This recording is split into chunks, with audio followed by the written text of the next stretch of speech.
everyone, welcome back to more 8th Attorney Miles Edgeworth. Last time we left off, we started Chapter 4 while finishing Chapter 3. Now we're going to continue Chapter 4 from save point. Oh yeah, we're investigating the scene. Looks like Mr. Faraday fell on top of Mr. Rell. At first glance, it seems like they must have killed each other. However, using logic, the only logical conclusion is, aha! What was that outburst for?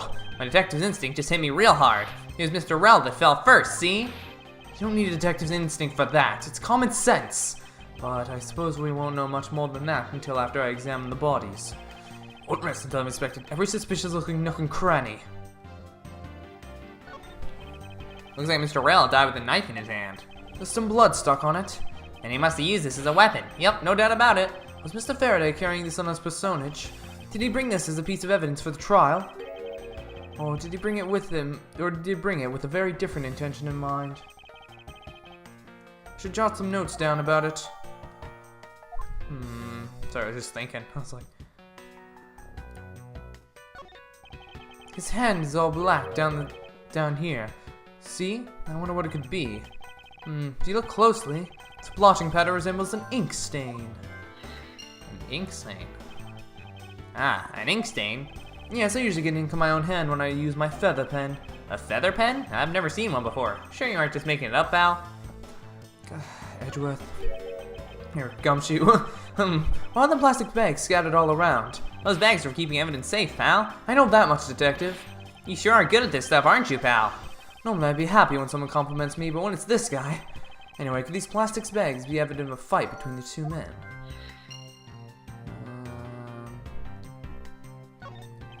Looks like Mr. Faraday died while holding the gun in his right hand. So he shot Mr. Rell and then fell on top of him while gripping onto the gun? I guess that does seem kind of strange, huh? I mean, why would Mr. Faraday know how to fire a gun? Not exactly rocket science, even I know how to pull a trigger. Although, I doubt I'll ever need to use one. I hope I never have to fire a gun either, pal. But sure does look cool to hold a gun in your hands. It appears that the police's screening procedures need a thorough review. Anyway, I should jot down some notes about the handguard in Mr. Faraday's hand. Huh.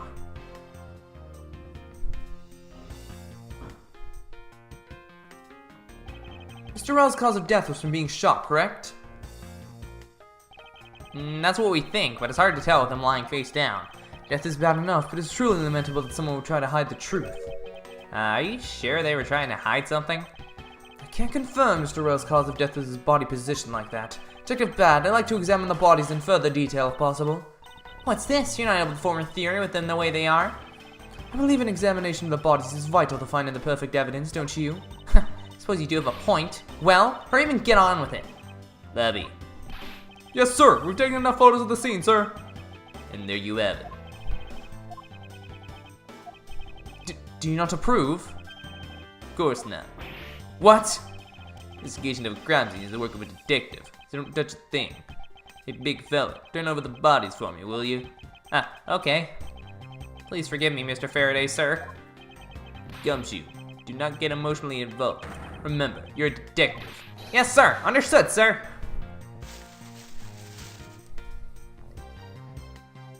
Huh.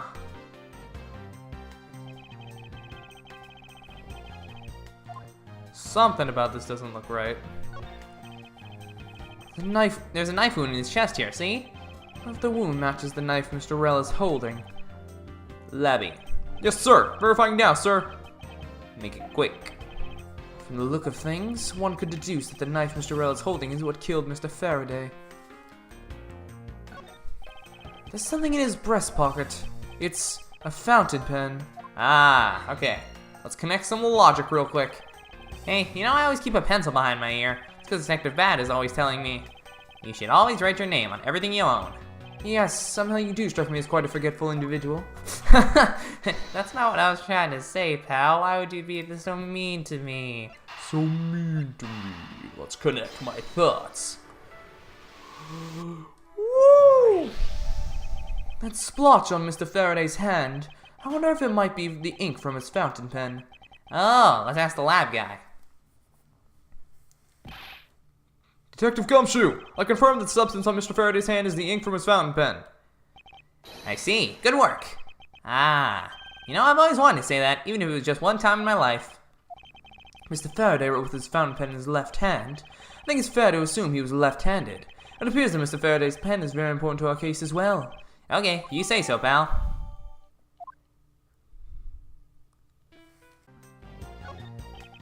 Shot in the chest. Takes some guts to fire a gun in a courthouse. I mean, I've been a detective for a whole week and I still haven't fired a single round yet.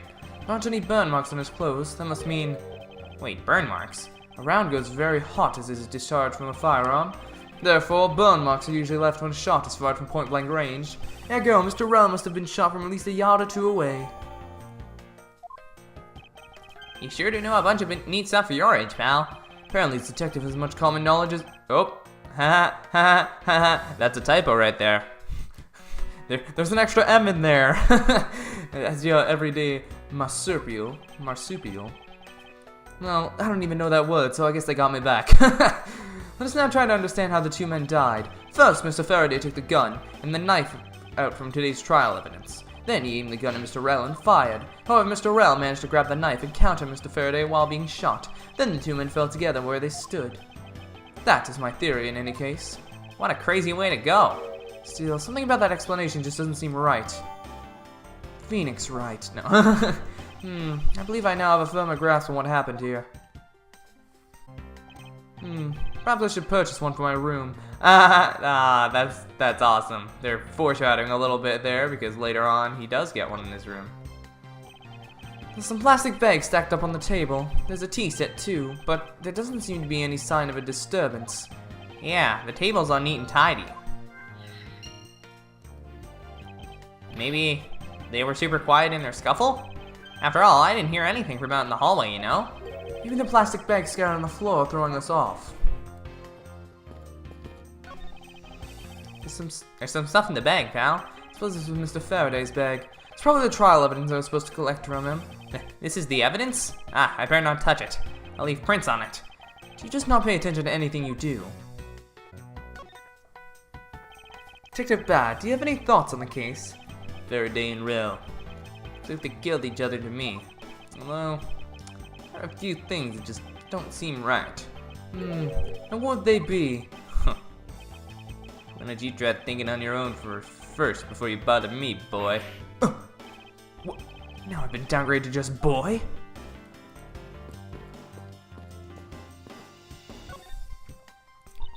I see. Did you figure something out? This is a competition, Miles, and as such, I'd appreciate it if you didn't talk to me. As you wish. Whoa! What is it, Detective Gumshoe? My TV at home is so tiny compared to this one, pal. And perhaps you should purchase a more normal-sized television like this one. Ugh, let me see here. Wow, this thing is huge. Ah! And way too noisy. You're the noisy one, Scruffy. Don't touch it. You'll get your fingerprints all over it. But I didn't touch it. Preservation of the crime scene is the foundation of detective work. Foundation, huh? Sounds like something the rookie here needs to show up on. The window is open and there's a fresh flowery scent in the air. Ah, the flowers in the gardens down there are so gross and ghastly. Do you think maybe you could try offering something useful for a change? Well, at least there's no way someone escaped through this window, pal. They wouldn't wake up and smell the flowers after I fall from the 3rd floor. Are you willfully ignoring the fact that there are also iron bars on the window?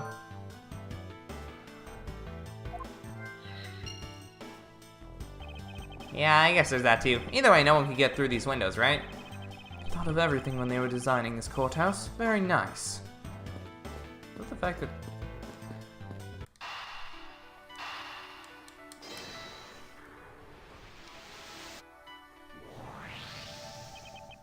There's a very tidy pile of plastic bags on the table.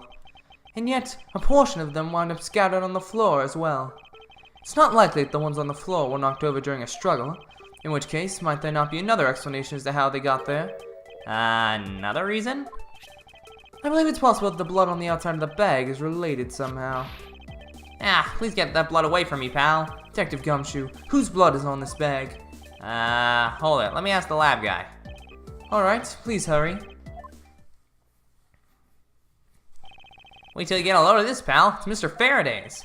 Oh, and the technician said they didn't find anything else On or in the bag, sir? It would appear that this bag is a very important piece of evidence. Okay, if you say so. I'll leave it in your hands, pal. Okay. I guess there's not much left to investigate, huh? They really did kill each other. No, we can't conclude that quite yet. There's still something I find very peculiar here. The theory that they simply killed one another is too simplistic in this case. In fact, there's actually a contradiction that shows there is another possibility. No way, pal. Really? Suppose I will just have to show you the conflict in this crime scene.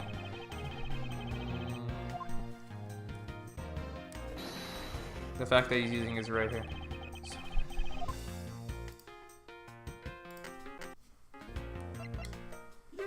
Eureka! Now we come face to face with the contradiction I spoke of, and it is this. Mr. Faraday uses his left hand to write with his fountain pen. Ergo, he's left-handed, and yet the handgun is in his right hand. Don't you find it odd that the left-handed Mr. Faraday would hold the gun in his right hand? That, ladies and gentlemen, is the great contradiction haunting this crime scene.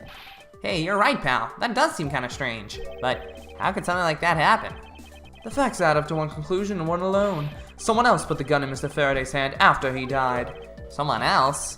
Plastic bag scattered on the floor and a gun in the wrong hand. I sense the presence of a shadowy figure behind this case. A person of vile intent who is serious about keeping the truth from us. Investigation complete. So who is the real killer?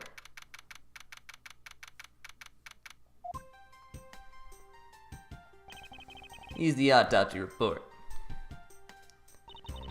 It's probable that Mr. Rell survived for a short time after he was shot. However, Mr. Faraday died instantaneously from his stabbing. Interesting. Okay. It looks like we now know everything we need to know about this case. Are you sure we know everything? Of course! The incident began with Mr. Faraday attempting to get his revenge. The prosecutor went into a rage from being accused and tried to kill the defendant. But the defendant fought back, and they ended up killing each other. It's all very clear and simple. There's absolutely no margin for doubt. Do you really believe that to be the truth? Are you saying that just because I figured out the truth before you, that you don't want to believe it's true? It's alright. If you disagree with my argument, then prove me wrong. Well, if there are any contradictions to be found, that is. Oh, don't worry, I will. Oh, here we go. What happened? Mr. Faraday's death was instantaneous, while Mr. Rell survived for a short time. From this, it is obvious that Mr. Faraday died after he shot Mr. Rell. Mr. Rell, who was on the brink of death, stole Mr. Faraday's knife and stabbed him. Those are the facts of this case.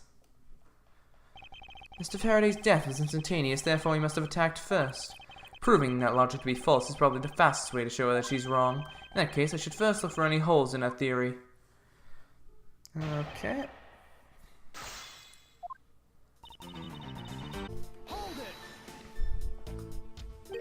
So you believe that the dying Mr. Rell stole a knife from Mr. Faraday? Mr. Rell became desperate as he did not want to die. Human beings can do amazing things when they are put to the test. So the two men struggled. And in the end, Mr. Rell was able to grab the knife and stab Mr. Faraday. The messy condition of this room is a testament to their struggle. Yes, my logic is perfectly sound. Can you really say that it's perfect? What are you insinuating? Nothing. However, I can't let what you said slide by without further inquiry. One must be clear and precise, so if you could append that statement to your testimony. Fine. Alright, now he can be like, hey, that's not correct. Because, of what Gumshoe says. If the two men were fighting, the struggle would have surely caused quite a bit of noise. However, Detective Gumshoe testified that he heard absolutely nothing. Ha! You place too much faith in that detective's testimony, you know? But for the sake of argument, let's say there wasn't a fight. How then did Mr. Rell get his hands on the knife? Mr. Faraday's bag was sitting right here in the lobby number 2. It is not hard to imagine that perhaps Mr. Rell saw a chance and took it out at some point. So, what you're saying is this. Mr. Rell took a chance when he saw the opportunity and took the knife from the bag. And then Mr. Faraday shot Mr. Rell after being stabbed. Isn't there something strange in Francis's statement just now? I'm gonna say yes, something is off, maybe? Wait, something doesn't add up. Oh, really? It's simply not possible for Mr. Faraday to have shot Mr. Rell after being stabbed. Because he died instantaneously. According to the coroner's report, Mr. Faraday died instantaneously, meaning that he died immediately upon being stabbed by the knife. Ergo, he could not possibly have fired the gun after that. Ooh, you got me. But of course. Well then, if the report is correct, then there is only one correct explanation. If we suppose that Mr. Rell attacked first, then Mr. Faraday, who died instantaneously, would have been unable to kill Mr. Rell. Therefore, Mr. Rell must have stabbed Mr. Faraday after he was shot. Then they both died. That is the only explanation that makes logical sense. Negating your opponent's ideas in order to prove your own theory. I see you've been studying, Franziska. I just want to explain to you as simply as possible, before you foolishly propose a foolish theory that only a foolish fool like you could. How naive of you to believe that only your opinions are valid, and still expect to discover the truth that the crime scene offers you. Franziska, you've still got a ways to go. What are you talking about? Are you saying there's a flaw in my logic? Mr. Faraday died instantly, and the fact that he did is what gives rise to the contradiction in this scene. The contradiction here in this crime scene is the order of events, the order is the body. Oh, the order is the body fell, of course. Let me get this straight. What you are arguing is this. Mr. Faraday took the gun from his evidence bag and shot Mr. Rell. Then, the wounded Mr. Rell found an opportunity to take the knife and strike back. Upon being stabbed, Mr. Faraday died on the spot and Mr. Rell died thereafter. If that's the case, then how do you explain this? Take a good look at the order in which their bodies are piled. No! Mr. Faraday's blood is lying on top of Mr. Rell's. Therefore, Mr. Rell must have died before Mr. Faraday. Impossible! Yes, I agree that it seems strange no matter what angle you approach it from. Which means that the real mystery behind this crime scene that we must solve is... No, not so fast, Miles Edgeworth. What now? I simply think that you ought to think a bit more outside the box. And that it's even clearer now that the incident started with Mr. Faraday's murderous intent. She so bounced back quickly. An explanation won't be enough this time. It's going to take some very decisive evidence to prove her wrong. What happened in part 2? It's just chance that Mr. Faraday's body fell on top of Mr. Rell's. The two bodies fell into a pile, which indicates that they attacked each other at the same time. It really doesn't matter in the slightest that they fell in the opposite order. I just know the forensics explanation isn't absolutely correct. All I have to do is find a hole in her logic. Once I do, I can then present her with the evidence that proves the contradiction.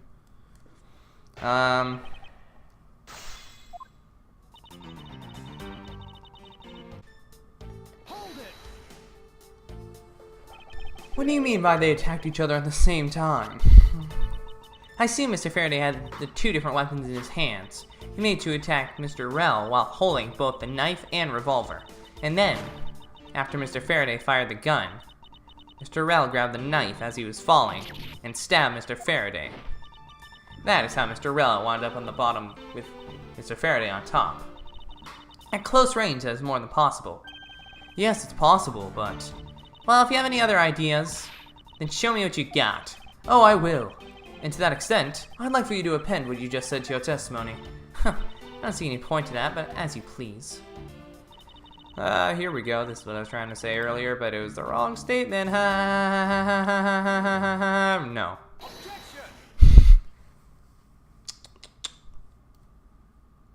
So you believe they killed each other at close range? Sorry, but that's impossible. Just as is written in the crime scene notes, the firing of the handgun did not leave gunpowder burn on Mr. Rell's clothes. Therefore, Mr. Rell and the gun must have been separated by a distance of at least 2 or 3 yards. Yes, this is by far the biggest contradiction. The two bodies are piled up on each other, yet the gun was fired from a distance. And with there being no chance that Mr. Rell moved that far after being shot, leaves only one possible explanation. What a completely foolish line of foolish thought from a thoroughly foolish fool! If I'm not right, then who was it that made the first move with the intent to kill, huh? Who? The person that attacked first with murderous intent. That would be neither of them, you see. It was none. Here in this room, contradictions appear no matter which man we claim attacked first. Thus, there can only be one explanation. There was a third person here. It was that third person who killed Mr. Faraday and Mr. Rell, and set their bodies up to make it look like a double murder. That third person is the real culprit. Miles Edgeworth, there's just one thing you're missing. Evidence, correct? Exactly. Everything you've said up until now is nothing but a story played out in your head. However, this is where the real test begins. Can you prove that there was a third person involved in this crime? Of course. If the third person was truly here, that fact would resolve the glaring contradiction. The proof that this has all been a setup, made to look like they killed each other. I'll present it, and lay bare the final piece of the puzzle that's not yet in place. What is the piece of evidence that proves there is a third person involved? Take that! Yep. The gun in Mr. Faraday's hand and the plastic bag with his blood on it. Those two items point to the presence of a third person. How so? Recall Detective Gumshoe's testimony. I was in the hallway the whole time, but I didn't hear a single peep of a struggle. If there wasn't a struggle in this room, then there shouldn't be any plastic bags on the ground, meaning that someone else must have deliberately scattered them around. Do you not see the possibility in this? Disregarding the gun for the moment. There's a high probability of blood splatter when a knife is used on a person. The culprit held the knife with a plastic bag around it. They could use the bag to catch any blood splatter from when they withdrew the knife. Then, by spreading a few more plastic bags around, mixing the bloody one in with them, and arranging the room to make it look like there was a struggle between the two, they were able to conceal their presence. Ha! Got him. Not bad, kid. Oh, right now. Looks like we still got a long way to go in this investigation. Yes.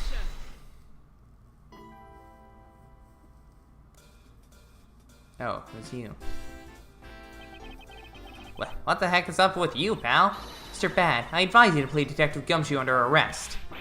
What? What's the meaning of this? Looks like you're not man enough to discipline your own subordinates. Don't you dare. The detective claims he was there sitting in front of the door the entire time, but I have it on good authority that it was all a giant lie. Miss Yu, I ask that you please explain your last statement. I'll let his honor explain it himself. I saw it with my own eyes, I tell you. During the recess, there was a period of time when there was no one in the hallway. What? See, Mr. Bad? So I ask you, why would a detective who was supposedly doing his job the whole time want to fabricate such a lie? Gumshoe, did you kill Faraday? No! Of course not, sir! It appears that the one who set this whole crime scene up is that detective, which basically renders his testimony a complete lie and wholly invalid. Looks like your perfect logic is just come tumbling down, Miles. I was in the hallway the whole time, but I didn't hear a single peep of a struggle. Is that statement really a lie? Detective Gumshoe, you're now a suspect in the murder of 2 men. You spit out the truth, or so help me. I haven't lied to anyone, sir. Honest. I really was there. I was in the hallway the whole time. Detective Bad, I ask that you please do not act without my permission. After all, I am the one that is heading up this investigation, am I not? Don't talk like you know what's going on, boy. All I want is for this investigation to run perfectly. Perfection is the only wish of a disciple of Von Karma, after all. Therefore, before you take Detective Gumshoe into custody, I'd like to set the record straight on something. And what's that? What should I ask Detective Gumshoe about? Suppose the one thing I'd like clarified is Detective Gumshoe's motive for committing this crime. Motive? Huh. Gumshoe, you got a grudge against Faraday or anything? No, sir. Not me. Not a single bad thing against Mr. Faraday, sir. Is that a fact? You really have a problem with lying, don't you, Detective Gumshoe? I'm telling you, I am not lying! The more unnatural you act, the more suspicious you become, you know? If you want a motive, Edgeworth, I have one for you right here. Could you please share it with us? However, be forewarned that I won't hesitate to object to flights of fancy, because all I'm interested in is the perfect explanation. You're serious, aren't you? Fine. You amuse me, so I'll humor you with a little courtroom practice. It was about a week ago. I saw the detective get chewed out by a livid Faraday in front of the precinct. He stood there, super pale, as Mr. Faraday yelled, "That's a salary cut for you, you nitwit." A brand new detective suddenly getting a salary cut. That's reason enough for a grudge. Well, how's that for the perfect explanation? You totally misunderstood me, pal. No matter how mad I get, I can never hold a grudge. Quiet. You can't trust anything you say. Sir? There's nothing wrong with the motive she proposed, per se. There's some gaps in her logic that need to be filled in. This used perfect explanation may not be so perfect at all.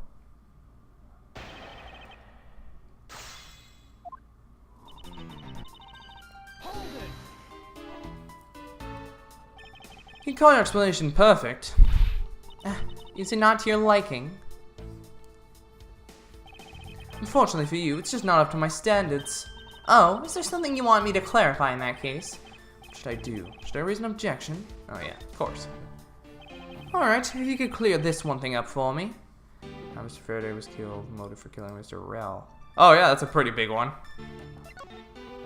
I understand Detective Gumshoe's potential motive for killing Mr. Faraday. However, what about his motive for killing Mr. Rel? His motive for killing Rel? Like I would know.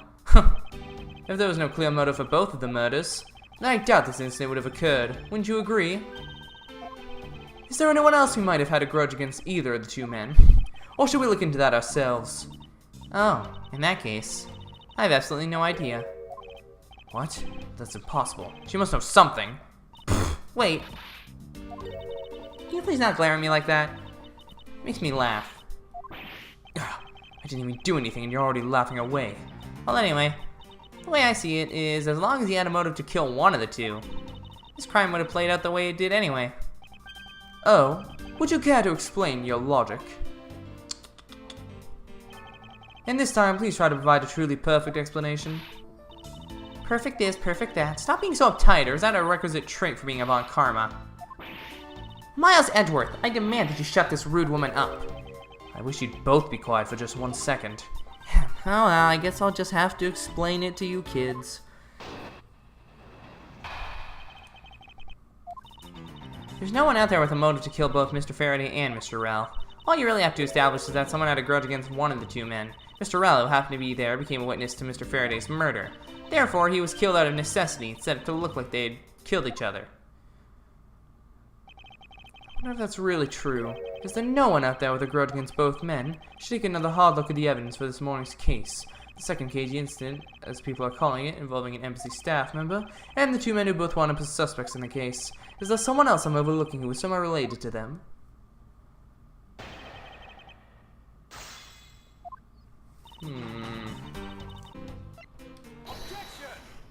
Yeah.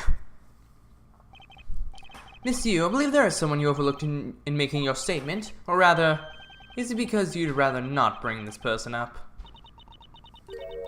What do you mean? We are looking for someone with a reason to kill both Mr. Faraday and Mr. Rel. I can think of at least one person that fits the bill. He was a suspect in the original KG-8 incident, and a member of the Cadopian embassy staff, Mr. Manny Koken. That's right, the very man who came to visit you earlier out in this hallway. The man who killed a member of the Cadopian embassy staff, Mr. Rel, and the man who was the lead prosecutor of the KG incident, Mr. Faraday. Are you telling me Mr. Koken has no reason at all to kill both of these men? Well, I suppose he might have a reason or two. You covered for me, pal. Maybe you're not such a bad guy after all. Don't get ahead of yourself. You're still a suspect, make no mistake about that. The perfect evidence, the perfect testimony, these are the only things I wish to hold. But I didn't do it. You will stay under my authority and go investigate Mr. Manny Koken for me. And remember, I will not be forgiving should any of this leak out. You want to investigate Koken? You'd just be wasting your time. And why is that? Koken was up in the viewing gallery, watching the trial. Or so I was told. Every gob in this place has been keeping an eye on the guy since he arrived. And the only real suspect we have is still Detective Gumshoe. I suppose so. No way. Come on, Detective Bad, you gotta believe me, sir. I was really in that hallway the whole time, sir. I never took a single step into this room, sir.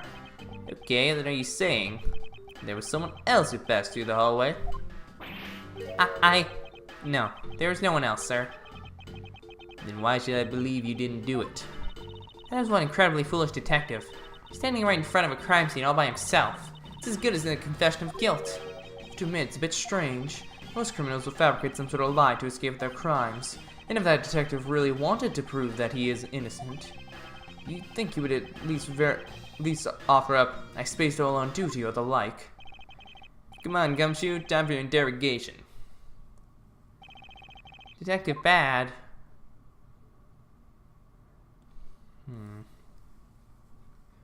Hold it! No. Miles Edgeworth, I will go on ahead and report this to Papa. And that, as they say, is that. Right, everyone? Ho ho ho! Hey, no hard feelings, by the way. I suppose we should both be getting back to our real jobs now, huh? Before we do, Miss Yu, there is something I'd like to speak with you about. What is it? I wanted to talk to her. So what do you want to... So what do you want to ask me about? The current case of the murdered Cadopian Embassy staff member. I've heard that people have begun calling it the second KG-8 incident. Only among you law enforcement types. And, what about it? I'd like for you to tell me everything you know about the original KG-8 incident. I'm afraid I can't help you. I don't know anything beyond what was reported in the papers. No, I believe you know much more, since you are directly tied to the KG-8 incident. I'd appreciate it if you stop with the false accusations. Baseless outbursts are useless both inside and outside the courtroom, don't you know? I do, but I also know that I do have a leg to stand on here. Think you can stop making that ultra-serious face in front of me? If you could please stop laughing for just 1 second. I'm not going to make any headway like this. Just gonna have to show her exactly how related to the KG-8 incident she is. Well, that's obvious, my friend. Miss Yu, I believe I have proof of your connection to the KG-8 incident. That file is your proof. Very well, then. Why don't you tell me exactly how I'm related to the KG incident? Through the victim. Your connection to the KG-8 incident is through the victim. The victim's name is CCU. You will note that she has the same last name as you. Can you really still tell me with a straight face that you are not related to this case? Sorry, but we're not related. What? Just kidding. You asked that question with such a serious look on your face. I couldn't help it. I hate you so much. You're so annoying. Miss Yu, I ask that you please tell me the truth. Alright, I'll tell you everything I know. As you guessed, the one who reported the smuggling activities in the Amano group was my sister, CCU, as I thought, and she was killed right before she was to testify at the impending trial by Manny Koken. But because he was tried once and was acquitted, he gets to live out the rest of his cushy life completely carefree, all because of a lack of evidence. No, I heard that the evidence to convict him did exist. What? I heard it from Mr. Faraday himself after Mr. Koken's trial was over. Apparently Amanda Black made off with the most important piece of evidence. And the evidence had been tampered with. Isn't it just like a criminal to do something like that? The smuggling ring being run out of the Amano group by one of its secretaries. They bailed Mr. Koken out. Turns out, they were in league with each other all along. How big was that smuggling ring? Was it a large operation? I don't really know. Which is why I wanted to become the lead defense on this case that people are calling the second KG-8 incident. But I haven't learned anything new at all. I was probably expecting too much, I know. Maybe you think this case has nothing to do with the smuggling ring? I don't know what to think. Why did Mr. Koken want to meet with you earlier? Actually, he came to watch the trial. Apparently he only found out that I was the defense lawyer on this case after he'd arrived. He figured he should say hi or one other thing. Looks like you couldn't resolve anything this time either. Too bad.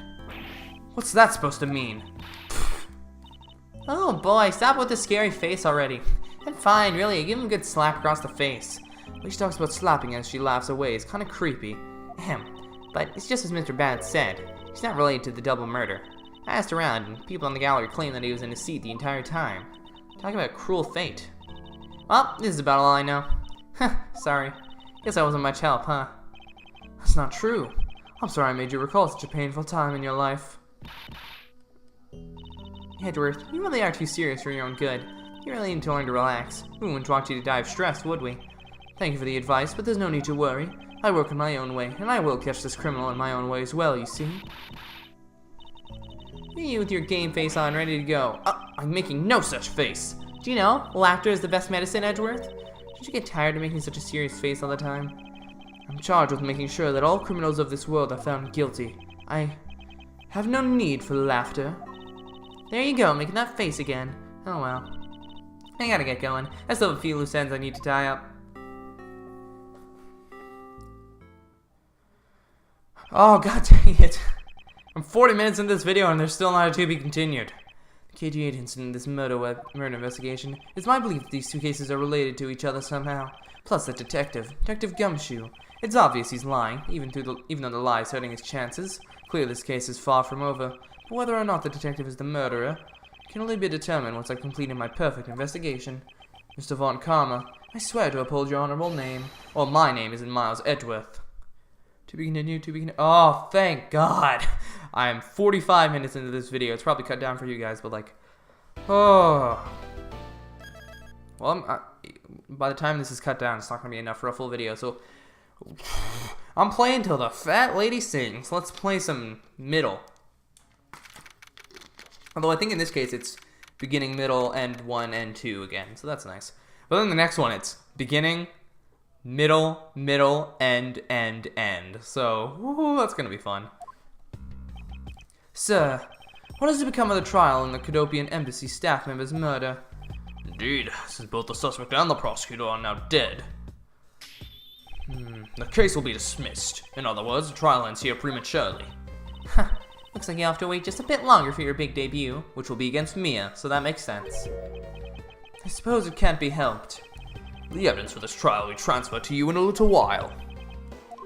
Sir, what do you think about the murder of the Cadopian Embassy staff member, and the murders of Mr. Faraday and Mr. Rell? What an outrageous circus it has all become. That Faraday brought it all upon himself with his naivete. An outrageous circus. Right, sir. I grow weary of this topic. Edgeworth, I will have you assigned to a different case. Papa, you'll come and watch my courtroom debut next, won't you? I'll consider it. Sir, if I may, please allow me to continue with my investigation. Whatever for? I know there is already a suspect in the murder of Mr. Faraday and Mr. Rell. However, there's not enough evidence to prove that it was he who committed the crime. I'd like to continue investigating in order to find the perfect proof of his guilt. The perfect proof? Don't make me laugh. A worthless person like you has no right to claim such a thing as perfection. Papa? Who do you think is the real culprit behind these murders? Miles and I, we're competing to see who can find the real killer first. Plus, being able to investigate a real crime scene is a really rare opportunity. It will give us some real-life experience, wouldn't you agree? Huh. If you want to investigate this case that much, then do as you wish. And you're allowing us to continue? In court, your top priority is to win, and a solid investigation is one of the keys to winning. We have to make sure you become recognized as a first-rate prosecutor, don't we? It wouldn't be very interesting otherwise. I'm returning home now. Edgeworth, Francisca, see to it I'm not disturbed, save for the results of your competition. Yes, sir. Of course, Papa. Francisca, thank you. What are you thanking me for? Your logic earlier is built on that scruffy detective's lie. That means that the competition is still on. Yes, just as you wished. I couldn't let you get off so easily. Now then, let's see how well you fare on the investigation from here on, Miles Edgeworth. I know I don't have enough information yet, so my first order of business will be to question anyone involved with this case. Oh, maybe you, I guess. Miss you? Oh, it's you, Edgeworth. And who are you? Wait, you were at the crime scene just now, weren't you? You should be disbarred for not knowing who I am. I am Francisca Von Karma, and I'm about to become the successor to the family name. About to? I guess that means for now you're still just another kid.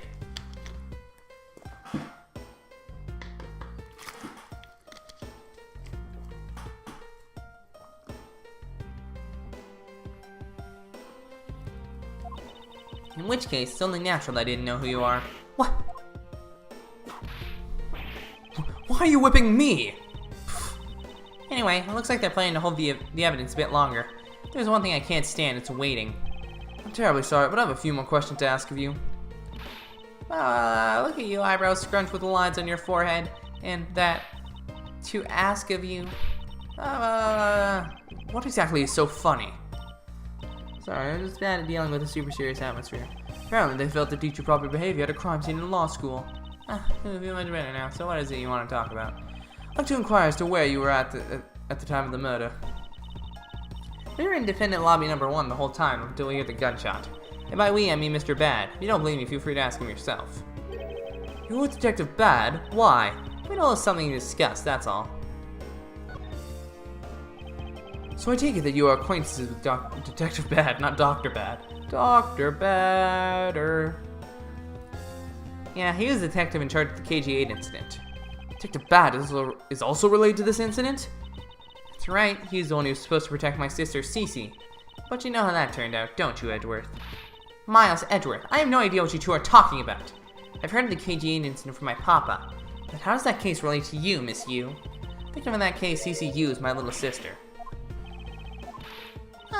You're making that super serious face again. I'm fine, really. I just make it a point to rub some more salt in his wounded pride every time I see him. She talks about doing that, she laughs away, it's kinda creepy. Now speaking of Mr. Bad, he and Mr. Faraday, I think they've been up just about every single time the Yatagarasu made a move. It was practically a given that the two would meet up at every one of the crime scenes. See, he did mention that he was in charge of the Yatagarasu investigation earlier. You should ask her what she knows about the Yatagarasu in more detail. I'm starting to think Bad might have done it. That's what's sticking out to me at the moment. You claim that at the time of the murder, you were Detective Bad. Don't you lawyers usually discuss the trial with your clients during a recess? We do, and that's what I was planning to do. Mr. Faraday was being rather threatening, and he dragged Mr. Rell away. After that, Mr. Bad came into lobby number 1, so we just stayed there and talked. What did you talk with Detective Bad about? Psst, nothing interesting. I just insulted him some. Talked about how the trial was going, and then I insulted him some more. Buddy, she's not laughing. Her mouth seemingly spews nothing but insults.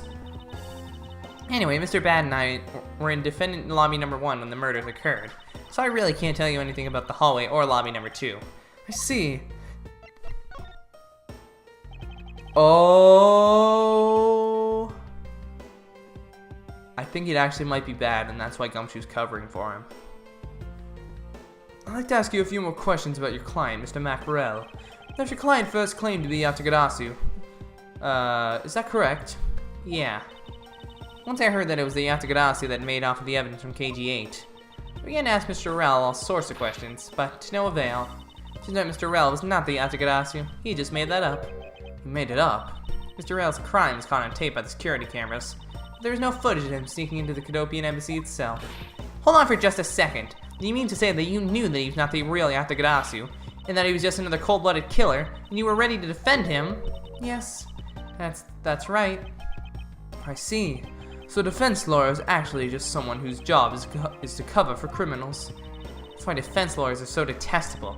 They are no match for us Von Karmas. God, she's almost sociopathic, like jeez.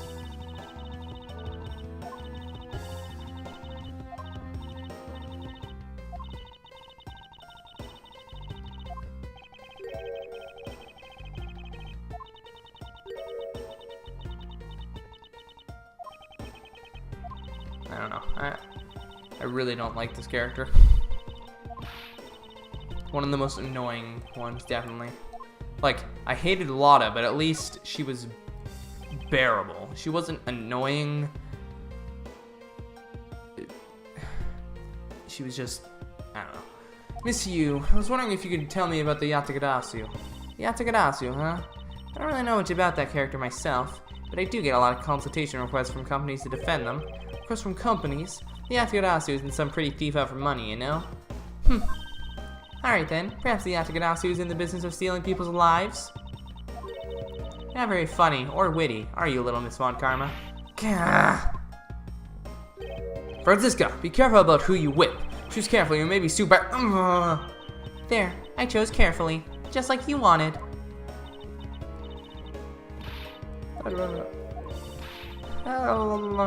That just now was hilarious, little missy. Of course it was. What is wrong with these two women? Why does my pain give them delight? Oh, there we go. That's the humor I've been missing.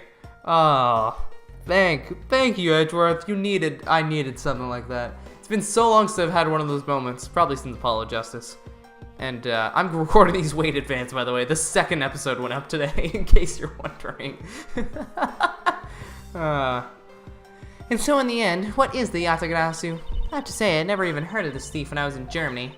The Yatagarasu deals in information, mainly in digging out dirt, backroom dealings, and the like of companies. The Yatagarasu is a vigilante who steals such info and then makes it public for all to see. Vigilante or not, this person sounds like just another criminal to me. Suppose you could put it that way too.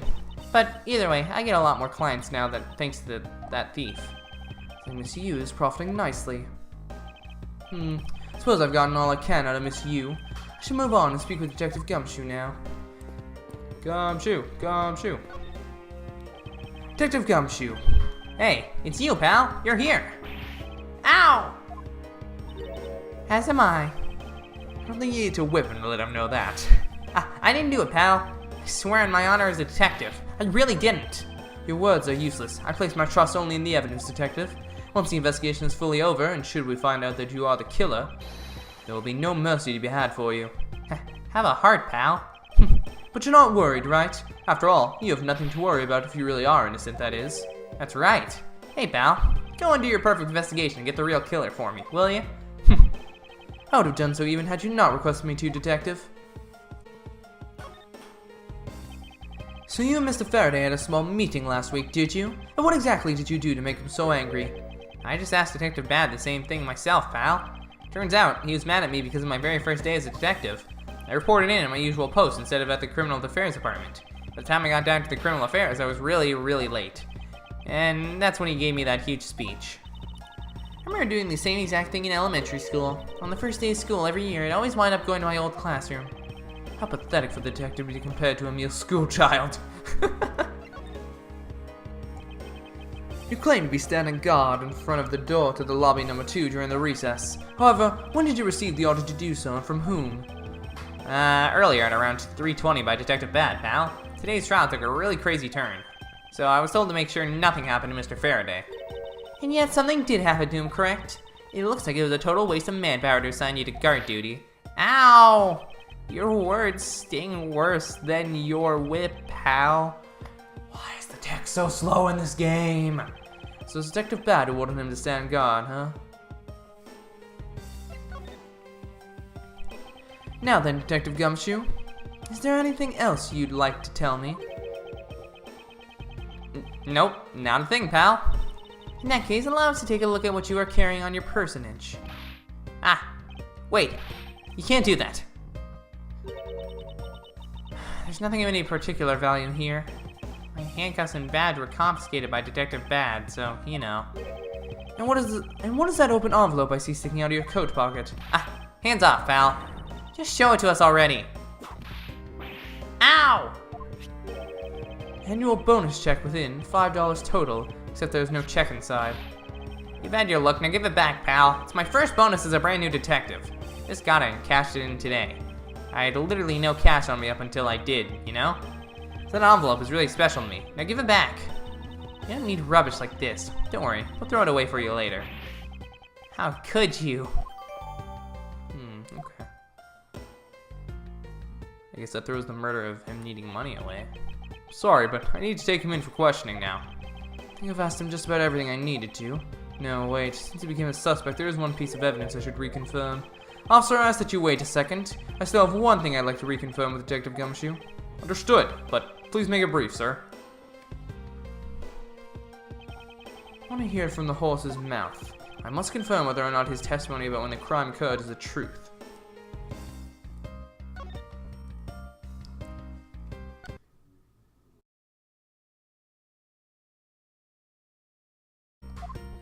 Okay, it took like 10 minutes, but we're finally back to where we were after the game crashed. Great experience. You told me earlier that you heard no sound other than a gunshot in the hallway. Is that correct? No mistake about it, pal. And you were also claiming that no one passed through the hallway either. Is that also correct? Yep, not even an ant. Not even a single ant passed through that hall while I was on duty. You do realize the lie you're telling is only making life more difficult for yourself, huh? Oh. But it's true. I didn't see anyone go through the hallway, and I didn't hear anything else, pal. I bet the killer found a way in to kill the two guys that's beyond even what I can imagine. So he intends to continue telling this ridiculous lie. But why would he do so given the situation he's in? I believe a thorough investigation of the hallway in front of the defendant lobbies is in order. Alright, don't crash. Okay, what are you doing? Ah, you! Oh!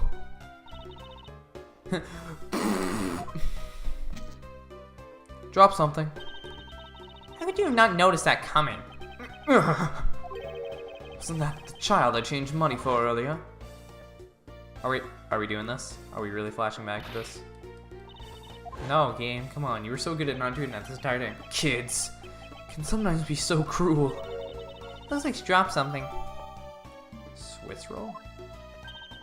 Maybe we should arrest the girl. She might turn out to be a valuable lead. I believe some sort of punishment may need to be dealt the next time we meet. In 7 years. I believe I've asked all that I need of this man. Now for Detective Bad and the judge. You have to confirm who is correct. The judge or that scruff face, right? I suppose we should inspect the hallway in front of the lobby too next then. I suppose so. Shall we head on over, Franziska? This is the courtroom. My bad. I don't know the layout to this place. This is the hallway. Ah, there they are. So, do you see anything else? No, I don't think so.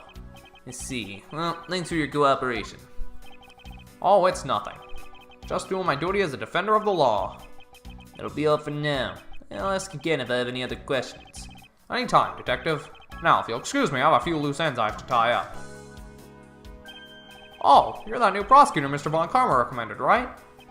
My name is Miles Edgeworth, Your Honor. Yeah, I'm Manfred Von Karma's daughter, Franziska Von Karma. I'm set to become the successor of my genius... Oh, sorry. That was me. I'm set to become the successor of my genius father any day now, Your Honor. I see. Mr. New Prosecutor recommended by Von Karma Miles... Ah! I bit my tongue. Are you alright, Your Honor? Please feel free to refer to me as just Miss Von Karma, Your Honor. As for him, just Edgeworth is fine. Apparently somebody doesn't feel that I'm worthy of a proper title. Oh-ho! Very well then, I shall call you Miss Von Karma and Mr. Prosecutor Edgeworth. Your Honor, Mr. Edgeworth is fine, sir. Now about your earlier testimony. Yes, what about it, Mr. Edgeworth? I'd like to ask you a few questions about what exactly you saw. Alright, after all, it's my duty to clarify my testimony as a defender of the law. I greatly appreciate your cooperation, Your Honor. Now, the first thing I will need to do is figure out that detective's exact movements. Begin investigation. Your Honor, I'd like to ask you a few questions if you don't mind. Where were you at the time of the murder? Do you suspect me of something? No, nothing of the sort, Your Honor. Very well, you may continue with your testimony. Your Honor, it's your testimony I'm after. Oh, I had no idea you were chasing after me or my testimony. I begin to sense that I might want to avoid being in a trial run by this judge. I have some bad news for you, Edgeworth. Let's see here. Now then, how should I put this? When you get to be my age, you need to pay more frequent visits to the restroom. If you go take a look through the window at the end of this hall, you'll see a small window. That is the window to the men's restroom. In other words, you can see clearly into this hallway from the men's restroom. When I was going into the restroom, that detective, Gumshoe is it? Well, he was standing in front of the vending machines buying something from it. However, and this I couldn't believe, when I was about to exit the restroom, there was not a soul in the hallway anymore. Your Honor, if you could please calm down and explain it to me rationally. Oh, I'm really sorry. Please let me regain my composure. It was really suspicious. That's what my finely honed judge's intuition said. Although, well, until the murders occurred, I just sort of brushed it off. Oh. Apparently this judge doesn't understand the concept of staying calm. That's probably all I'm going to find out from His Honor. Mr. Edgeworth, may I return to my other duties now? Yes, I'm sorry to have held you up. Thank you for your cooperation, Your Honor. Oh, anytime, Mr. Edgeworth, anytime. The judges in this country seem rather friendly. Yes, if not a little wishy-washy. However, I hear that they are known to hand down very fair verdicts. I'll talk to you in a second, Bad. What was sometimes expected every single looking nook and cranny. What is this? It's a pink-colored piece of trash made of rubber. I feel like I've seen something like this before. Well, all I see is a piece of garbage. But you know, the fact that there's a litter running loose inside this courthouse is simply unforgivable. It's not like it was I who littered. Rubbish belongs in a rubbish bin. Stop hitting me. That window on the other side belongs to the men's restroom. I can't see it.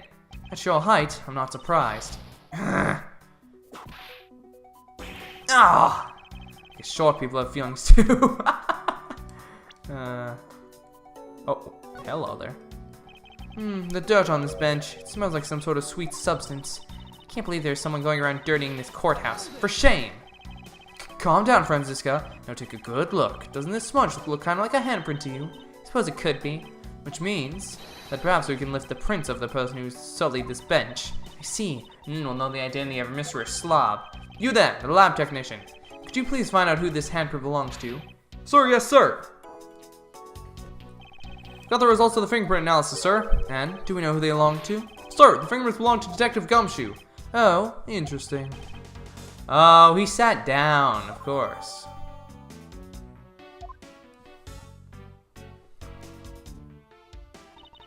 And there you have it. Yes, I suppose so. Now we know the identity of the person who dirtied the bench. I sense that you and I will be using this information in very different ways. And then... what are these black speckles? I believe it's a pile of ants eating away. Ooh, that detective. He claims to have that not a single ant slipped by him, and yet here's a whole hill of them. Ow! What are you hitting me for? As a replacement for that pathetic detective. Perhaps I should add this deduction to the detective's growing tab of pay cuts. Anyway, I wonder what the ants are eating. From the look and sweet smell of it, pieces of cake and chocolate from a Swiss roll. Miles Edgeworth. The courthouse to be kept pristine at all times. Ugh! It wasn't me that dropped food on the ground. Courthouse must be kept clean. Ugh! Ugh! What's the matter? I pricked myself in one of the cactus's needles. I didn't think the needles on this thing would be so sharp. Well, what did you expect? Can you imagine how bad it would be if you were hit on the head by one of these? Anyway, this cactus seems to be unrelated to our case. Do you really think so? Because I believe that this cactus sitting on this windowsill is completely related. Oh! Kay had a balloon earlier, didn't she? Of course. I don't know what that has to do with the case, but... Kay had a balloon and then it popped, right? That's...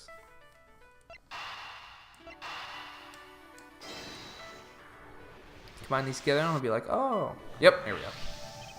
This pink rubbery substance, I saw this in a different form earlier today. I believe this is a piece of a pop balloon. I suppose it's possible. The balloon probably got a little too close to our friend, the windowsill cactus. That would be logical. That would be the logical conclusion, yes. Okay. I don't know what's to do with anything, but oh well. Ah. It would appear that this vending machine sells snacks and various other foods. Just lovely. What will they think of next? Don't be a jerk in court like these beef jerks. 1 packet for $9. Defendant's fresh milk. 1.5 pint for $7. Stay neutral as the Swiss do until the end with these for $6. They're awfully overpriced. Lineup simply awful, period. Speaking of snacks, where did that Swiss roll the little girl dropped us from this machine? I was wondering about that myself. And I'm gonna say that the Swiss roll crumbs. No. Not what I wanted. There we go. Good morning! These bits of chocolate and cake. Could they not have come from a Swiss roll? A Swiss roll? Why would a courthouse sell a thing like that? It may not seem like the right venue. However, it is being sold right over there. The vending machine. Ah, I see. Stay neutral as the Swiss do until the end with these. 2 for $6. Talk about expensive. Leaving the fact that it's on the expensive side aside, the fact that the cake crumbs and chocolate bits were found in this hallway suggests that they came from a Swiss roll that was purchased from this machine. Wow, are we done here? I think I have a pretty clear picture of what happened here now. Naturally, after all, I'm here, aren't I? Detective Gumshoe must have sat on this bench as he ate a Swiss roll. And as he ate, he dropped it on the floor and sullied the bench. How could he have not cleaned up after himself? How utterly despicable. Don't you dare whip me again. It wasn't I who made the mess in the first place.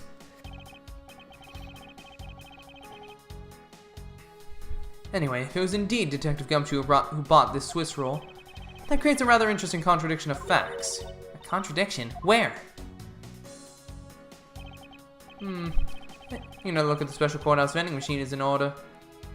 Because it sells 2, doesn't it? Yeah, 2 for $6.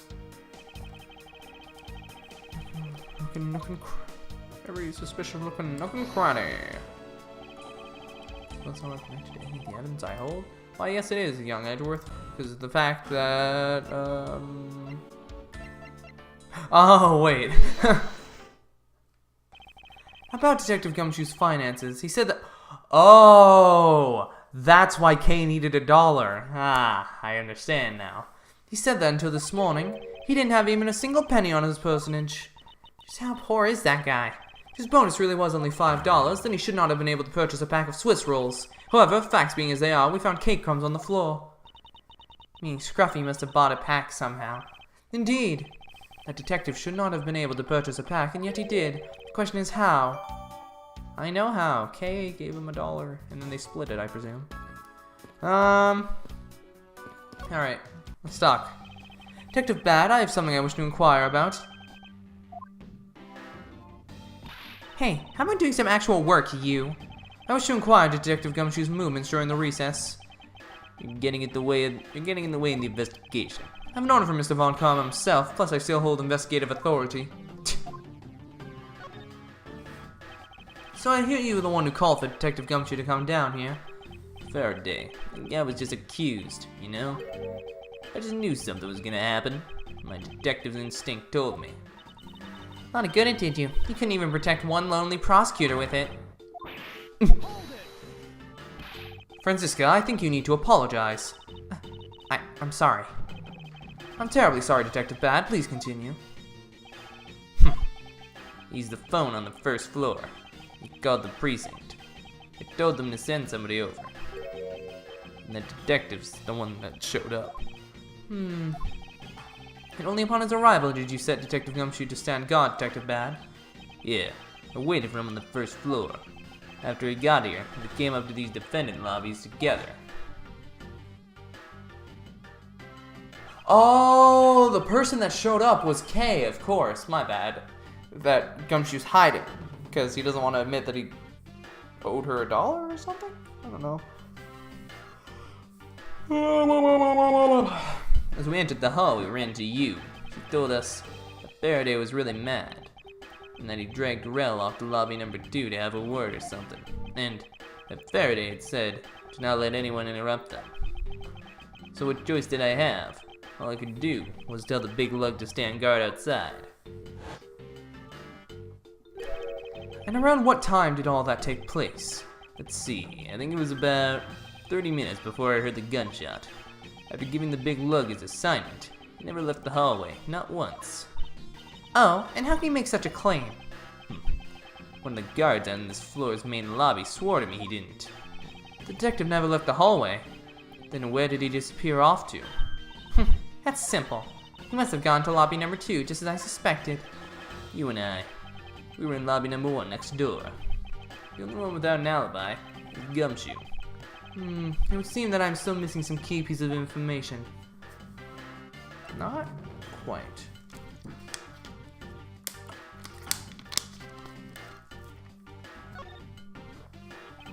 Detective Bad, you also heard the gunshot, did you not? Yeah. I heard it when I was in defendant lobby number 1. That's why I came running towards lobby number 2 together with you. How much time elapsed between you hearing the gunshot and your arrival on the scene? Less than a minute. What were your movements upon hearing the gunshot? I grabbed the big lug who was just walking around in the hall and raced into lobby number 2. And that's when we discovered the bodies. In that order. That makes you the discoverer of the crime scene, right? Yeah, I guess it does, little miss. I'm about to become a prosecutor very soon. You'll treat me with the dignity I reserve, or else deserve. You wave that thing around anymore, and I'll have you arrested for obstruction, little miss. You wouldn't dare. Just joking. Detective Bad is really something if he can make Franziska behave. Are we about done? Is there anything else I should ask him about? Tell me at the gunshot, please hear the gunshot. situation around the gunshot? I'd like for you to tell me the exact time you heard the gunshot. It was around the end of the recess, and the trial was about to start again, I think. He was supposed to make time for himself to transfer the evidence he was holding. But I got the sense he wasn't going to show for the handoff. So I figured I should go get him, or he'd be late. And just as I thought that, bang, the sound of a gunshot hit my eardrums. So I heard the gunshot right before the trial was about to restart, huh? We done here? I don't have any time to waste. Oh, come on. All you're doing is standing in front of this door doing nothing.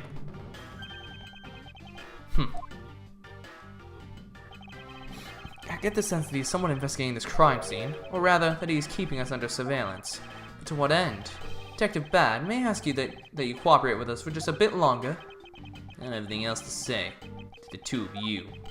You guys were the ones who said you wanted to investigate in the first place. Fine then. Be obstinate. We'll just do as we please. Come on, Miles. You may no longer be willing to help us, however, may I ask for the forensic scientist cooperation? Do as you like. Investigation complete. Yeah, my health is back, thank you. I believe I now have a very firm grasp on what happened here. Well, I do too. Alright, Francisco, would you care to share what conclusion you've come to? Why should I do that? We're still in the middle of a competition, you know? We should be checking to see if your conclusions are wrong first, so you go ahead.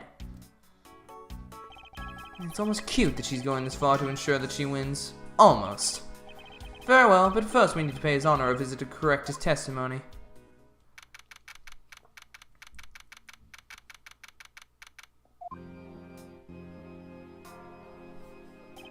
Your Honor, if I may, I'd like to test your witness testimony to see how it stands up. Do you doubt me? Am I your new suspect? In a sense, I suppose you could say that. Even you, a judge, is nothing but a common witness before Avant Karma. Silence in the courtroom! Silence, I said! Mr. New Prosecutor, recommended by man from Avant Karma and Mr. Gene's prosecutor, etc. Ah! You bit your tongue again, didn't you? As a defender of the law, I can never give false testimony. You can even place me under oath if you want. Very well then, your testimony, if you please. Wow, this is interesting. We've never testified the judge. During the recess, I went to the restroom. There was a window on the hallway side. In other words, I could see into the hallway. As I entered, I saw the detective buying something from the vending machine. When I was about to exit the restroom, he had completely disappeared. That's the objection right there. A detective goes missing while on duty. That sounds mighty suspicious to me! Your Honor, can you please try to remain calm? Oh. I'm so used to simply listening to testimonies that I get caught up in the excitement. I'm sorry, Your Honor, but I'm afraid I'm going to have to spoil your fun now. Rebuttal. I definitely, I was thinking about this while I wasn't playing. I think the Danganronpa influences are heavy in this game. Like, it's very clear that there's a lot of inspiration. From this game in particular, I thought. Not that the other ones I didn't see stuff, but this one just feels like a lot of stuff. It was like, oh yeah, that feels a lot like that.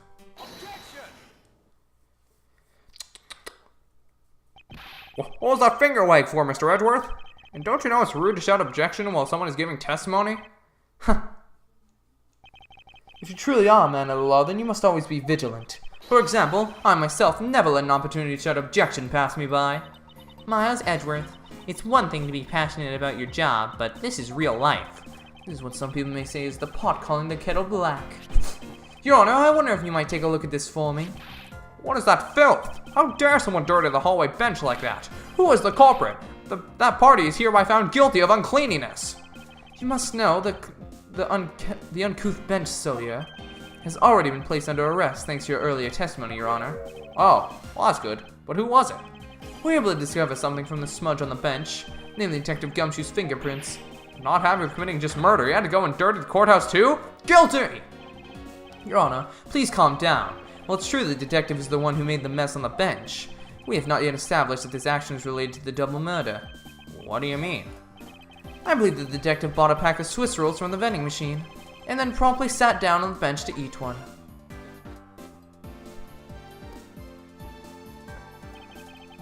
The cake crumbs and pieces of chocolate on the floor under the bench, and Detective Gumshoe's fingerprints prove my conclusions to be true. Oh, but I still don't understand. Is this whole thing related to how I couldn't see him as I was leaving the restroom? It is indeed. The window in the hallway was built rather high up in the wall, and at around grown adult's chest height. As evidence, I submit that Franziska herself was unable to see out of that window. Ow! I knew I shouldn't have used her height as evidence. But basically what this means is that the area directly under the hallway window is a blind spot when the hallway is being viewed from the men's restroom. Then... It seems that you have made the connection. If someone were to sit on the bench under the window... Yes, even someone as large as Detective Gumshoe would effectively disappear from sight. What? Do you finally see, Your Honor? Your testimony has just proven Detective Gumshoe was in the hallway the entire time. Oh, sorry. I didn't mean to say it with that much enthusiasm. All I wanted to do was try saying it once. Here, let me try that again. Hold it! Is there something of value that you'd like to say? Yes, actually there is. I remembered something else just now. Mr. Edgeworth, please allow me to testify to the court one more time. Even if we overruled him, he'd just keep on talking, wouldn't he? That might not be a bad thing. The more info, the better in a perfect investigation, right? Phoenix, right? No, we don't mention that name in this game. I suppose it's possible you can't see a seated person from the restroom window. However, that doesn't mean the detective was sitting there when I looked. Anyway, I forgot to testify earlier about probably the most important detail. As I was leaving the restroom, I heard the loud bang of a gunshot. How was that? That is the testimony of the one who judges the crime of others. Your Honor, could you try to state the important facts first next time? I agree. Before you go around judging others, you should learn to judge your own words. I'm sorry. But honestly, I thought that was just a noise popper until now. Now that he mentions it, right before we started the trial, he did talk about that. It wasn't the gunshot, it was the balloon. Oh, okay, I got it. Was someone celebrating her birthday during the recess? I could have sworn that I heard a popper going off. Come to think of it, the other day with my grandson. The most critical point in this argument is when did the judge look into the hallway, and whether that lines up with the gun was actually fired. Your Honor, if I may, I'd like to clarify a few details in your testimony. I think I got it. It's either the balloon or the fact that that's not when the gunshot happened. Like, that's impossible. Let's see.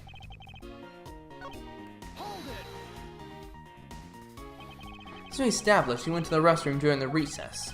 However, at what point in the recess did you look into that hallway? After I called for a recess, I handled the change of prosecutor paperwork. Maybe about 20 minutes until we reconvened? Yes, that sounds about right. Just as I expected. What were you expecting? And I demand to know what that all-knowing smile is for. Your Honor, that statement you made just now is very important. I'd like for you to append it to your testimony. Oh, alright, if you insist. Alright, here we go.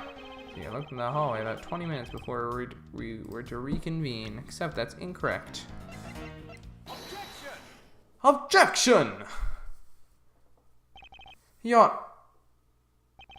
cannot allow you to make an objection. What? Your Honor, I'm really sorry, but I cannot allow you to not allow me to make an objection. Egads, I've been overruled? Your Honor, there are simply too many holes in your testimony for my taste. What do you mean by that? You claim that you heard the gunshot during the recess, but that is simply not possible. Mr. New Prosecutor recommended by Manfred von... Ugh! Instead of biting your tongue, why don't you bite your... Eek! Seems you've had no mercy from the elderly either, Franziska. Don't talk back to me unless you want to be whipped in the back. With your height, you need a stepladder or four to accomplish that. Mr. Edgeworth. My ears are not that far gone yet, I'll have you know. I can still hear just fine. And I heard the sound of a gunshot loud and clear with my own two ears. Your Honor, I have here an interesting bit of testimony. It's from Detective Bad. According to him, he heard the gunshot right before the trial was about to start again. What did you just say? Your Honor, you just said that you heard the gunshot about 20 minutes before we were to reconvene. How do you explain this glaring contradiction? That can't be! Unfortunately, that is the truth. I heard it clear as day. Bang! The sound of a loud gunshot. Sound of a gunshot? Keep returning to this point of contention, that piece of evidence. I always did wonder why I found it where I did. However, now I understand what the gunshot really heard. Unfortunately, Your Honor, this is what really produced the gunshot you heard. The silly balloon. Take that! I found this object in the hallway earlier. Well, what is that pink substance? It may not look it, but this is actually a piece of a balloon. I see. I suppose you would like me to accept that pink balloon into the court record. Your Honor, I present this piece of evidence in order to overrule your testimony. What? Your Honor, your argument goes as follows. You saw no one in the hallway when you heard the gunshot. Now, there is no guarantee that the detective was sitting on the bench at that time. Therefore, you believe he must have been at the crime scene, defendant lobby number 2. Am I correct? Yes, that's exactly right. Let me ask you something. Do you think the gunshot you heard was produced by a real gun? I think I've said enough that even you can figure the rest out on your own. Your Honor, you were fooled by the popping of this balloon into thinking it was a gunshot. Well, what manner of trickery is this? That was a good effort you put forth, Miles Edgeworth. But if it was me, I'd have wrapped this thing up before the judge even testified. Care to elaborate on how one ends something before it even begins? Well, to be honest, I did think the sound was a bit off from a real gunshot sound. But who could have guessed that someone would pop a balloon in a place like this? It's true, one doesn't usually think balloons in conjunction with courthouse. I'm gonna trade these coins with you. That's it. The balloon that girl was holding. It explains everything. Your Honor, if it makes you feel any better, you didn't lie once in your testimony. However, I can't really vouch for its accuracy. Oh no. That giving testimony could be such a difficult thing to do. What have I done? I owe Detective Gumshoe a very, very big apology. I'll see to it myself that he is released. Wait. There's still a few things I have yet to resolve about what happened in the hallway. Your Honor, I request your permission to further question Detective Gumshoe. But why? I thought we just cleared his name. Whether we did just now or not, I still cannot say. The only thing I can do for now is continue in my quest for the perfect explanation. And to that end, I must resolve the remaining issues pertaining to the events that occurred in the hallway. Very well. Bailiff, please bring Detective Gumshoe into the courtroom. I must fulfill my mission and find the perfect explanation to this case. Wow, we're still going? Really?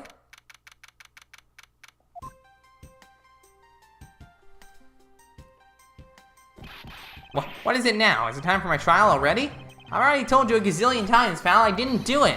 I'll be the judge of that, Detective Gumshoe. No, you won't. I'll be the judge of that. No. I'm the judge around here, and I'll be the judge of that. Why can't you guys be a little less judgmental? Yes, well, speaking of hasty judgments, Detective Gumshoe, I'm afraid I must apologize for an error in judgment on my part. Your Honor, I don't believe you should apologize just yet. We have yet to prove he's completely innocent of this crime. I guess so. What are you guys talking about? In any case, I would like you to testify as to your actions while you're on guard duty. And please remember, you are not on trial. This is all just a part of the investigation. As such, you may still be found to be innocent. However, if you should give false testimony... Ow! My whip will object loud and clear. If you are found to be lying, you will be held indefinitely. Understood? I gotcha, pal. Getting back on the state of the crime scene and the judge's testimony, it's obvious Detective Gumshoe is lying, and if I can't break his lie, then we may never get a break in this case. Wow, we're still going. Alright. Came down here to this courthouse on Detective Bad's orders. As soon as I got here, he ordered me to stand guard in front of lobby number 2. From that time on until I heard the gunshot, I was in that hallway the whole time. On my honor as a detective, I swear it wasn't me, pal. He's still singing the same tired tune. In that case, I'll just have to change the melody. I know he's lying, and it's time I pulled the information I need out of him.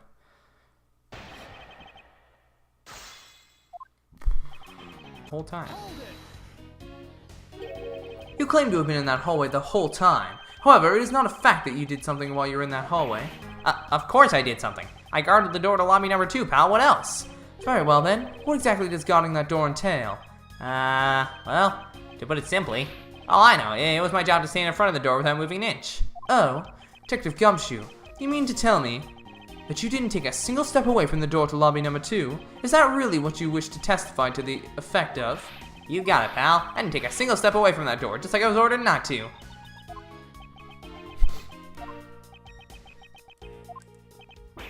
Why is everyone so quiet all of a sudden? Because we were all in shock and in awe of your utter stupidity. Scruffy, if you're gonna tell a lie, at least make it a more believable one. Ow! But I'm not lying. I should hurry up and bring this insipid testimony to a close. Detective Gumshoe, why? I just want to be your friend.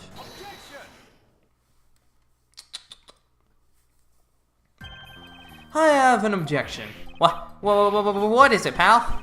Detective Gumshoe, I wonder if you might recognize this from somewhere. Hey, it's one of those things. The courthouse special Swiss rolls, right, pal? Precisely. In that case, I suppose that you also recall this sullied hallway bench. Hey, you know what? I think it was probably me that did that. Detective Gumshoe, you know you can't go around dirtying up the courthouse like this. You inconsiderate slovenly pig. Eek! I promise to clean up later, I swear. Now then, shall we get down to business? But the fact that you didn't move even a single step in front of that door, if that were really the case, then how were you able to buy a pack of Swiss rolls? Ah! Furthermore, if you didn't move a single step from in front of that door, how did you manage to get the bench dirty with your grubby hands? Ouch! It appears that Francis's whip can do more damage than my words alone can. Alright, I confess, pal. I was hungry, so I bought a pack for myself, okay? I didn't get chewed out again if anyone found out about me eating on the job, so I didn't want to say anything. Well, unfortunately for you, I saw you do the whole dastardly deed. I clearly saw you buying a pack of Swiss rolls from the vending machine. Okay, I'm sorry for lying, but that's all I'm sorry for. You got that? Because I'm not holding anything else back. That last statement may sound like it makes sense. However, there is something I don't quite believe about it. Are you sure you're not withholding further information from us? Huh? Of course not. I've got nothing else to hide, pal. Oh, if only that were true, Detective Gumshoe. But it is true, pal. I swear, there's nothing else. Detective Gumshoe, I'm sure you are aware of the price of the pack of Swiss rolls, correct? Huh? Remind me again, pal? The vending machine out in the hallway. He's selling packs of 2 Swiss rolls for $6 a pack. And yet, according to you, you didn't have any cash on you until you cashed your $5 annual bonus check. Isn't that right? Let me ask then, how did you manage to purchase a pack all by yourself? Can you provide me with a proper explanation of that? I told you I bought it myself, pal. There wasn't anyone else in that hallway with me, so there's no one who could have helped me buy it. Wait, don't tell me. You got some kind of proof there was someone else in the hallway, don't you? Correct. As if you could. I mean, what are the chances of that? Wait, you do? Of course I do. What? How? What proof do I have that there must be someone else there in the hallway?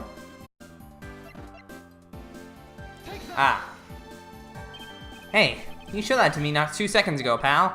I think you're under the impression that I bought this pack of rolls. Wait, if you didn't buy it, that means you must have stolen it. You thief. What? I would never do such a thing.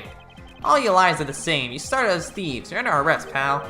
I believe you meant to assert that all thieves started as liars. And in that case, what does that say about you, detective? This particular Swiss roll was dropped by a certain someone. Oh. There were 2 rolls in this package. You ate one of them. But you then gave the other one to a certain other person, didn't you? No way, pal. You got it all wrong. I ate both of them. Nice. It would appear that we've caught you at last. Hey, don't you dare do anything bad to that girl. It would appear that they do know each other after all. So why do you continue to come up on me and kick me? Have I wronged you somehow? I have a name and it's Kay. Kay what? Kay Faraday. Faraday? Are you perhaps Mr. Faraday's daughter? I'm not a you, I'm Kay. Kay? You know, good little girls don't kick other people. Especially not hard enough to leave big nasty bruises like the way you do. Well, then you shouldn't have put Gummy under arrest, mister. Gummy? My guess is that she's talking about Detective Gumshoe. What a cute nickname you've given him. Gummy didn't do anything wrong. Kay. It appears that I will need to speak with her in a bit more detail. Let's talk. Now then, Kay. She's like a stray cat. I wonder if I should feed her something. Here, take your Swiss rolls. Okay, I promise to give this to you if you calm down. Oh, a Swiss roll. It really belongs to you, though, doesn't it? Yeah, I was saving it for Dad. Oh my. Your father, he's... Ah, don't you say another word, pal. She doesn't know yet. Thanks for watching out for me, Gummy. But I already know about Dad. I overheard the guards talking. About how he's not here anymore. I'm sorry. I'm sorry I couldn't protect him. Okay.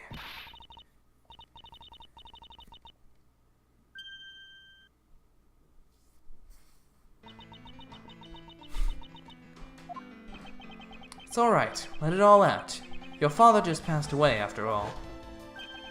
I myself was also involved in a case at this courthouse when I was a young child. A case in which my father, who was a defense attorney, passed away. All of my dreams of becoming a lawyer were crushed into fine ash on that nightmarish day. Even now, the wound festers deep in the depths of my soul. Ever since that incident, I've dedicated myself to locking away every criminal I can. And now, to have this happen right in front of me. This child, I feel a certain shared fate, a common bond between us. Miles Edgeworth, what sort of gentleman are you? You gonna just stand there and watch a lady cry? Ah, you're right. Sorry about that. Okay, here, how about we use this handkerchief here and dry your little eyes?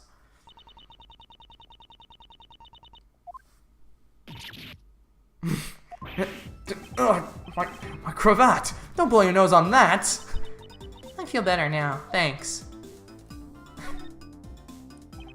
Okay, are you going to be alright? Yep, I'm already alright. Somehow I highly doubt that, but I'm not going to push it. Promise, Dad, I'd never cry in front of strangers. And you're a good kid, aren't you, Kay? You always keep your promises, right? Heh, that's right. Even if I can't see Dad anymore, I'm still gonna keep all my promises. You're a very brave girl, Kay. You're a very good child for keeping the promises you made to your papa. I'll even testify that you didn't cry, just for you. Thank you very much, lady. It's tough, I'm only telling the truth after all. I feel that because her father was a respected prosecutor, Franziska is sympathetic to Kay's feelings. Kay, what kind of person was your father? Dad was a hero of justice. His job was to catch all the bad people in the world. So to you, a prosecutor is a hero of justice, huh? I suppose we are in a sense, as we are the ones who seek guilty verdicts for criminals. Plus, you know what? Whenever I came to the courthouse, Dad would buy me my absolute favorite treat, Swiss rolls. Oh, I want to be a hero of justice someday, just like Dad. So I've been working really hard. I see. What have you been working hard on? I've been working hard to keep all the promises Dad and I made together. A promise notebook? May I take a look inside, Kay? Sure, okay. It appears to be an exchange diary of sorts between father and daughter. Mr. Faraday's writing conveys a sense of the kind of man he was. His little notebook just might come in handy later. Okay. Thank you for showing it to me, Kay. I hope you'll continue to work hard to become a hero just like your father. I'm gonna try. Let's take a look. Do we got anything? Never take things from strangers. Never go anywhere with a stranger. Always greet people with a smile, even people you don't know. Never cry in front of strangers. Always try your hardest to learn about things you don't understand. Dad's job is to make sure that everyone follows the rules. Kay, be a good girl and promise her to keep her promises to me, okay? Love, your daddy. Hey, Kay, so I'm a detective that catches the bad people, right? That makes me a hero, too. Yeah, you're really cool, too, Gummy. Yeah, aren't I, Kay? What is it with the two of them? I hand down verdicts of justice, so that makes me a hero too. Yes, and thanks to your oh-so-heroic testimony, you almost painted that detective as a vile criminal and sent him off to jail. I'm really sorry about that. Gummy is not a bad man, okay? That poor judge. He's been treated like a vile criminal rather than a hero of justice. It appears that you and Detective Gumshoe are good friends, Kay. Yeah, we're friends. In that case, would you mind telling me a little more about him? So I take it that you ran into Detective Gumshoe earlier? Yep. I was on my way to see Dad when I saw Gummy standing there. He was standing in the hallway, staring really hard at the vending machine, so I said hi. And when was this? Huh? Oh, before everything got crazy. How long were the two of you together? We only talked for a little while, and then we went on our own ways. That's right, pal. Kay and I only talked for a little while, and that's it. Oh, which means we have now confirmed that Kay was in the hallway during the recess, isn't that right? You got me. I told you to stop picking on Gummy, mister. Very well then. I'll just have to speak with the good detective in private later. Were you the one who bought this pack of Swiss rolls, Kay? Well, I didn't really have a lot of money, and I somehow made $1 out of all the pennies and quarters I had. That still wasn't enough, and I really, really wanted one. Come to think of it, she did come and ask me to exchange a handful of change for $1, and that's when you came and asked me to change your money, correct? Yeah, thanks a bunch for doing that, mister. Sure. Let me ask you, even with that $1, you still didn't have enough, correct? Well, that's why. Hey, you bully Kay anymore, I'm gonna have to arrest you, pal. Didn't I remind you that you're the one under arrest? Ow! Since that Kay is going to be less than forthcoming with this question. Sorry about your roughly thing. Yes, well now it's positively drenched in your nasal mucus. Don't worry, Kay, I have a spare. So here, you can have this one. But Dad said never take things from a stranger. Ah, it's one of the promises you made in your promise notebook, correct? Yeah, look, see? It's right here on this page. I know, I checked it already. Alright then, I'm not giving this to you. I'm merely allowing you to borrow it. You can take it home, wash it nice and clean, and then give it back to me next time we meet. Okay, Dad never said I couldn't borrow things from strangers. He just has another one in his pocket. It's like, okay, there we go. Now then, Detective Gumshoe. Uh-oh. I believe it is now crystal clear that you were with little Kay in that hallway. Oh, grr, I told you to stop being mean to Gummy. Miles Edgeworth, there is still something you have yet to resolve. I beg your pardon. You still haven't offered an explanation for why that man would lie to us. That's, well... Gummy, don't tell me you lied for my sake. Hey, don't worry about it, Kay. Everything's gonna be okay. Ah, so that's why. So what was Detective Gumshoe's motive for lying? You can't explain that. You can't call this a perfect investigation. His reason for lying is very simple. What? Here's what I believe to be his reason. From simple observation of the detective's action and his interactions with Kay, it's obvious the detective was lying for the young girl's sake, and this piece of evidence will show you exactly why. This piece of evidence proves Detective Gumshoe was lying on account of Kay. Is Faraday and Kay's promise notebook? How does this explain anything? You can take a look at this page. It's clearly written that Kay should never take things from a stranger. When Detective Gumshoe heard about that promise, he tried to cover for Kay.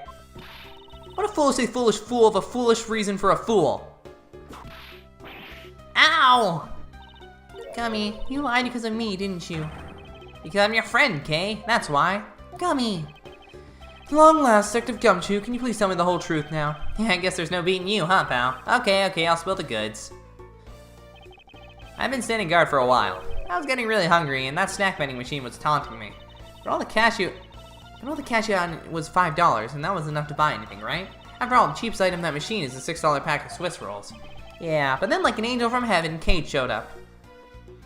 I was thinking about sharing a snack with Dad, so I wanted to buy a Swiss roll. But I only had about $1 in coins. So we pooled my $5 and her $1 together and bought a pack of Swiss rolls together. But I was worried about breaking one of my promises. So then Gummy said, Mr. Faraday's one scary guy when he gets mad. But don't worry, you won't get in trouble if I don't tell, right? Besides, you bought it with me. So you didn't really get it from me, you know? You told me to be okay, and you gave me a whole roll to save and give to Dad. You knew that Scruffy would be so considerate. Indeed. Detective, I take it that you then sat down on the bench and ate the rolls together? Yeah, we split the other roll and ate it right then. The sweet taste of that cake's chocolate. I'll never forget it as long as I live, pal. Anyway, Kay, I believe this also belongs to you. Oh, that's from the balloon I popped. It's bad manners to leave garbage lying around, Kay. I'm sorry. Well, I guess I can't blame you for not throwing this one piece away. It was sitting high up in a windowsill where you couldn't see it. So just this once, I forgive you. That balloon. I wanted to surprise Gummy a little, so I popped it on purpose. Because of me, Gummy dropped his half of the Swiss roll. Whoa, you really got me there, pal. You really got me there, pal. So I thought maybe I should give Gummy this other roll. And then I saw you picking on Gummy, mister. So you kicked me, is that it? Sure, a feisty one. I'm really sorry, mister. It's alright. I'm perfectly unharmed. What about this Swiss roll? Would it be alright with you if I held on to it until Detective Gumshoe is cleared of all charges and free to go? Yeah, sure. Just make sure you give it to Gummy afterwards, okay? Of course, I promise. Now then, I believe we have proven beyond the shadow of a doubt that Detective Gumshoe was in the hallway for the entire duration of his duty, which undeniably proves that Detective Gumshoe could not have committed the double murders. Actually, it proves just the opposite, Mr. Edgeworth. You've just shown Detective Gumshoe is the only one who could have committed the crime. What do you mean? Quite rude to eavesdrop, Miss Yu. I hate you so much. God, I hope you are the killer, because I hate you. I hate you. You are my least favorite character in this entire series. You are just the worst. Oh. No manners. My girl with a penchant for whipping people. How dare you talk back with such insolence? You're wrong, lady. Gummy's not the bad guy. Oh, what are we having here? What's a child doing here in a courthouse? Bailey, please take this child out. What? It's Callister, you. That girl is Miss Faraday's. I know, so what? You think that just because she's the victim's daughter, she gets to just run wild all around the crime scene? I think it's actually quite dangerous for her to speak nothing of getting underfoot. That's right, however, let's get back to the real issue at hand. Detective, you were in front of the door to lobby number 2 the entire time, correct? Yeah, but you see, isn't it obvious that it could only be the detective? He is the only person who could have gone into lobby number 2 at the time of the murders. Ugh. I have no counter-argument to that. I've already put in this survey, which was not fast. No, but the investigation is far from over. Oh, that's right. I was going to speak with you about that. Do you think it's reckless to talk to the suspect out here in the open without a guard? I suppose it is. As someone with more experience in law than you, allow me to share something. Always keep a good eye on a criminal, or you may regret what comes of your negligence. Oh, Miles, I can't believe you're letting this woman lecture you like this. Unforgivable disciple of Von Karma. Haha, down, Tigers. Now then, I'll be looking forward to the results of your investigation. I hate you. So, we're back to square one. Actually, this is our last chance. I can tell that if we fail to solve this case, Detective Gumshoe will be formally charged under all the circumstantial evidence. This investigation is not over yet. There's still one location we have yet to inspect. It's where Detective Bad and Miss Yu were at the time of the crime. Lobby number 1. Oh my god! 2 hours and 6 minutes is how long we've been going right now. Save, please. Watch, game crashes right now and I lose all my save. Oh. Alright. Well, I'm wrapping this episode up right now. Thank you guys so much for watching. If you have enjoyed, please leave a like, comment, subscribe, all the notes. So we're going to see more of this awesome game, and I'll see you next time. Peace out!